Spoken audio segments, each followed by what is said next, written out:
97% ბელადი უნდა. სხვადასხვანაირი ბელადი უნდა. ზოგს უნდა ბიძინა ბელადი, ზოგს უნდა მიშა ბელადი. ძალიან სამარცხვინოა ვიღაცეებისთვის, მაგრამ ზოგს უნდა გვარამია ბელადი. ზოგს უნდა ხაზარაძე ბელადი, ზოგს გახარია ბელადი. და ეს ხალხი მათი ამომრჩევლების მათ შორის ერთმანეთს იმაში ეკამათებიან, რომ ჩემი ბელადი შენსაც ჯობია. ის მეორე პასუხობს არა ჩემი ჯობს შენს. როცა მე მეკითხებია რა არის ჩვენი ქვეყნის პრობლემა, ჩვენი ქვეყნის პრობლემა ყველაზე ნაკლებად არის ბელადები.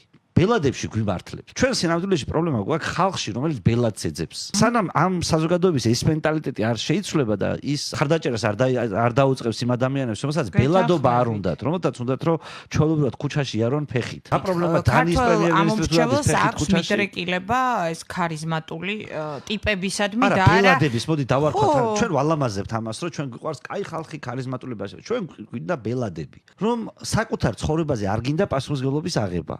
არ გინდა საკუთარ შეცდომებს თვალი გაუსწორო. ამიტომ არსებობს ბელადი სახელმწიფოს მეთაური, რომელსაც ავტომატურად დააბრალებ და დაავალებ ყველაფერს. ითქვი რომ მე რატო ვიფიქრო? მე ხო პატარა ადამიანი ვარ, მე არ მევალება ფიქრი რაღაც დიდ საკითხებზე. თავარია სწორად მოვძებნო სანდო ბელადი, რომელსაც ვეყვარები. ბელადი შენსაც ჯობია, არა ჩემი ჯობს შენს და ეს არის მთავარი დილემა, რაზეც იკვრება შემდეგ რუსთაველზე ეს თელი ჯახი.